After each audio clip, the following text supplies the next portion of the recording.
order. Can I get a motion to approve the minutes of October 13th? I'll move them. It's John. Hey, John. Second? I'll second. It's Mark Curley. All in favor? Aye. Aye. Opposed? So moved. All right, old business, Jack? Okay, we did not pass a seeker resolution for 1002 Oswego, and I was kind of waiting in anticipation of the planning board. Now, we had our meeting on Tuesday, October 13th, and they were supposed to be meeting on the 15th. After the meeting, it was the determination of the planning board after they reviewed the file that they contemplated that the addition of the building on the out parcel was contemplated when they originally did the seeker and passed the resolution.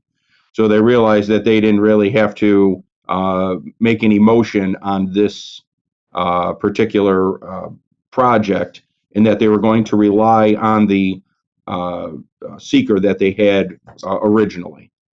So basically, we're just going to utilize that as our seeker for this project.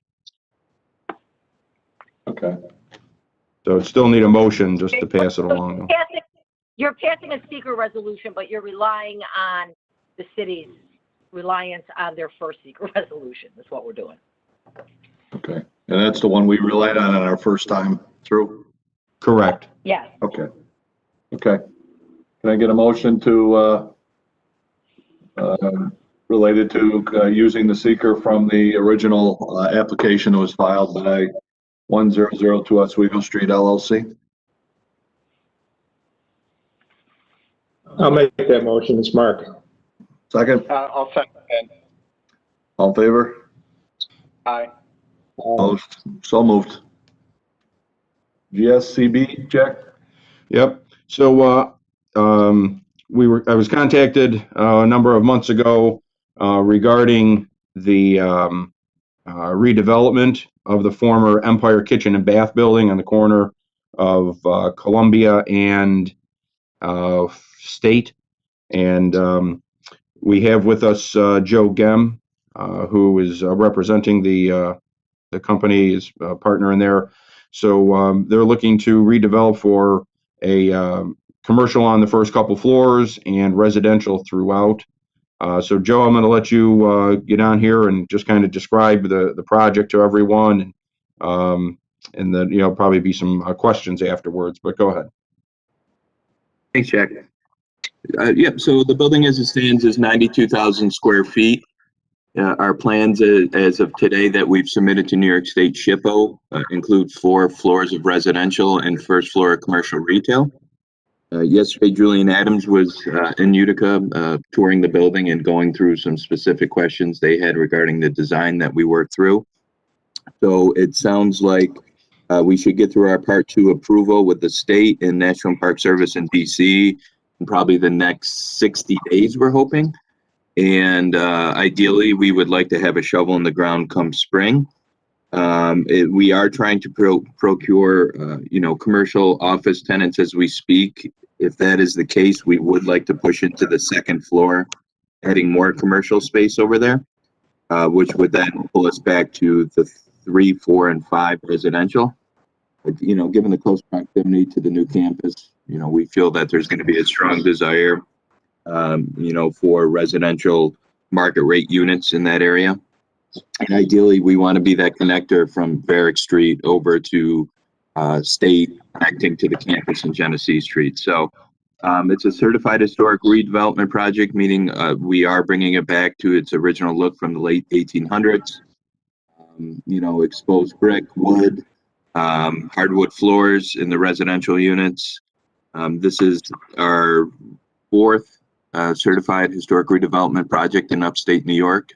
And, we're really looking forward to bringing this building back to life.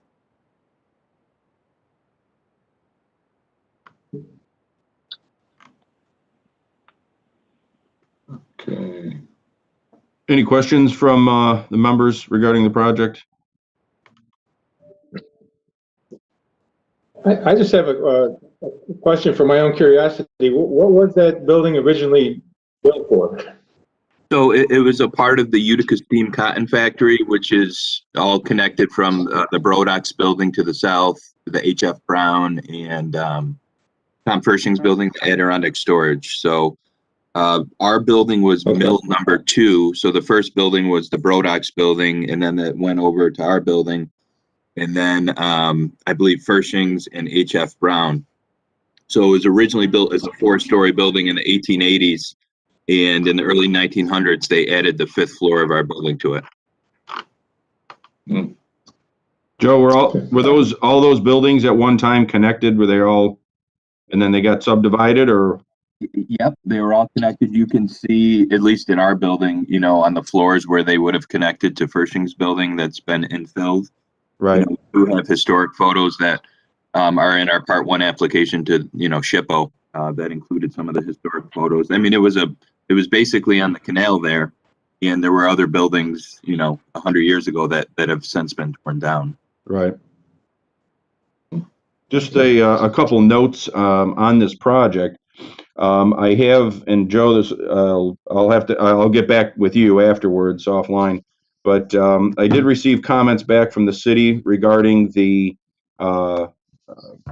seeker that you provided for this project, and also a letter, because we need to go to SHPO because it is on the National Register, so we need to send in and any other affected jurisdictions to have them weigh in and provide any comment as we have to. So we're working through that process. Also, pursuant to the questions that some of the members have asked in the past, as far as market saturation in downtown for loft apartments. So I had asked of Joe and company that they provide a market study. The market study, I believe, Joe, you said that it's due sometime later November. So as I had mentioned to the board members, you know, we can, until we receive that, we'll hold off on the public hearing, kind of moving forward until we get that and just, you know, have a chance to look at it real quick and, weigh in on any thoughts that they may have. So. Yeah, absolutely. And Jack, I'll follow up with Newmark today to see where they're at, but it should be hopefully in the next week or so. Okay. And where are they out of? I never heard of them. The gentleman I work with is Buffalo. They've done some other various studies in the past, market studies. Okay. Across, and they're very familiar with Utica. Gotcha. Okay. So we're looking to induce this project, Jack? Yes, sir. Okay. Do we need to put anything in there, Linda, subject to the market study, or can we just go and induce the project? No, we're going to induce it. We can put it subject to the market study. Okay. That's fine. Just to make it clear. But we can definitely induce it. Okay. Anybody got any other questions? If not, can I get a motion to induce this project subject to the market study? I'll make the motion. It's small. I'll second then. Okay. All in favor? Aye. All right. Opposed? So moved. Good luck, Joe. Thank you all for your time. Yep. Thank you, Joe. I'll talk to you soon. Okay. Enjoy the weekend, everybody. Thank you. You too. Okay. Big project, huh? For me, that's all I have. Just this one project. I'm still waiting for others to develop. As I had mentioned in the past, the Presbyterian Church down on Genesee Street and Christine Martin starting a rehab, kind of a live-in rehab center, and then also the Hotel Street project. I have yet to hear back from them. I think they were still working through some of their tax credit issues, and then also other pieces of their financing. So I will be giving them a call today to see where they're at, possibly on the December list. Also, we will have our annual, if you want to put it on your calendars, annual Christmas lunch over at the Fort Schuyler Club on the 16th at 12 o'clock.